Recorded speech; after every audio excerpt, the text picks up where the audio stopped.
Okay, अब ये question देखो. Conducting sphere S1 of radius r is attached to an insulating handle. Another conducting sphere S2 of radius r is mounted on an insulating stand. S2 is initially uncharged. S1 is given a charge Q, brought into contact with S2 and removed. S1 is recharged such that the charge on it is again Q, and it is again brought into contact with S2 and removed. This procedure is repeated n times. Okay. Find electrostatic energy S2 after n such contacts with S1. What is the limiting value of this energy as n equal to n tends to infinity? Okay. So, anyways, let's try to understand. We have got two spheres. Okay. We have got two spheres. So we have, wait, sphere S1 of radius small r. Okay. And then we have sphere S2. Okay. Sphere S2 of radius capital R. Right. So initially, what is happening? The sphere S1 is given a charge Q, and the sphere S2 has charge 0. Okay. Now they are brought in contact and again separated. So when they are brought in contact, what would happen? So we put n equal to 1, that is when they are brought in contact for the first time. So when they are brought in contact, so S1 will have charge uh, S1 and S2. Okay, so let's write down. So S1 has charge how much? Let's say Q1, Q2. Okay, since they are brought in contact, they should acquire same potential. So potential of S1 will be how much? K Q1 by R, and potential of S2 will be K Q2 by, sorry, capital R. Okay, so from here we get Q2 will be equal, Q1 will be equal to, actually Q1 will be equal to R by R Q2. But since their total charge is what? Q plus 0, that is capital Q. So that means we have Q1 plus Q2 is equal to capital Q. So R by R Q2 plus Q2 is equal to capital Q, or we get Q2 is equals to QR by R plus small r. Alright.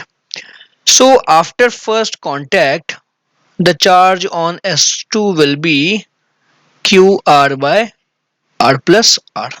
Q capital R, sorry. Okay, this is the charge on S2 after first contact. Correct? Now, when connecting second time, when we put n equal to 2, again what do we have? S1 has initial charge. S1 has charge again capital Q, because S1 has been again charged to capital Q. See, what is the question saying? S1 is recharged such that the charge on it is again capital Q. Okay. And S2 has charge how much? S2 has charge QR by R plus capital R. Okay. So again, after bringing in contact, after contact, after contact, let S1 has charge Q3 and S2 has charge Q4. Okay, Q3 and Q4. So again, K Q3 by small r equal to K Q4 by capital R, or Q3 equal to R by R Q4. And again, Q3 plus Q4 should be equal to charge before contact. Now charge before contact is what? Q times Q by Q plus Q R by R plus R. Okay, or what is Q3?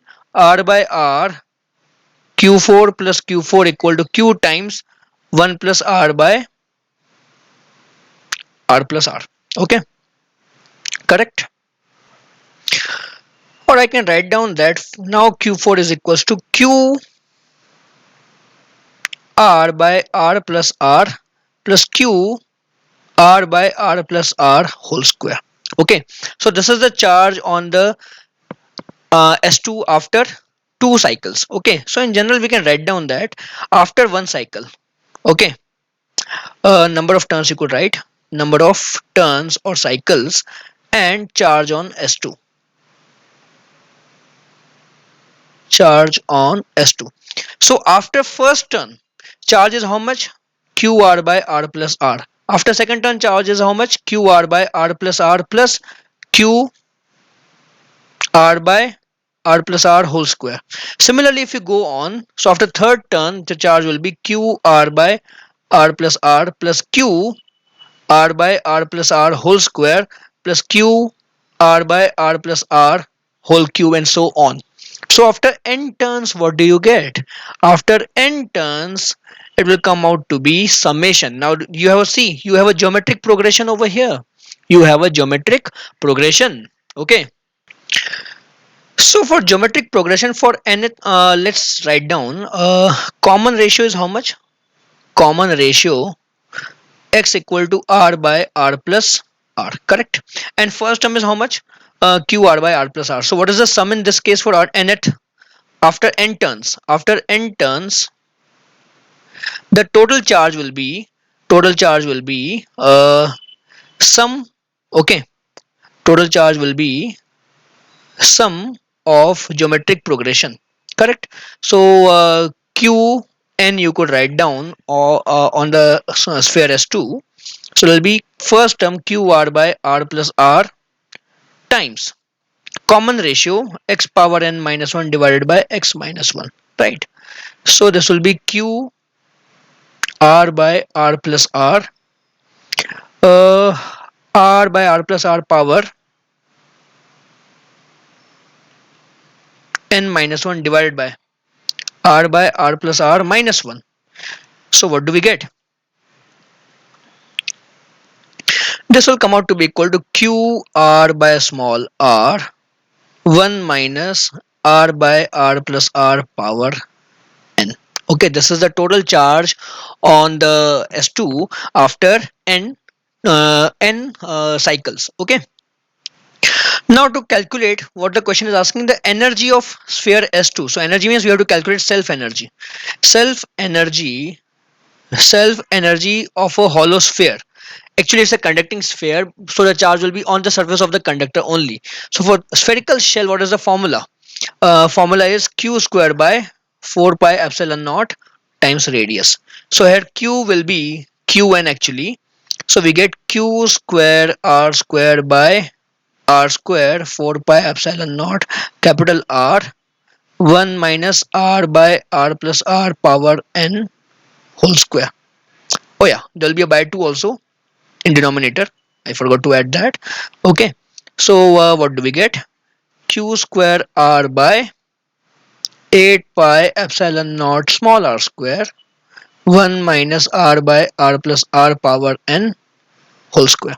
This is the energy of the sphere after n cycles. Now the second part of the question is asking what is the limiting value of this energy when n tends to infinity. So when n tends to infinity, since this number over here will be less than 1, its a ratio is less than 1, so this power infinity will be negligible as compared to 1. Okay, so after, or you could say if n tends to infinity, the energy will be what? Energy will be q square r by 8 pi epsilon naught small r. That's it. Okay, sorry, I should add r square over here. Okay, q square r by 8 pi epsilon naught small r square. Fine.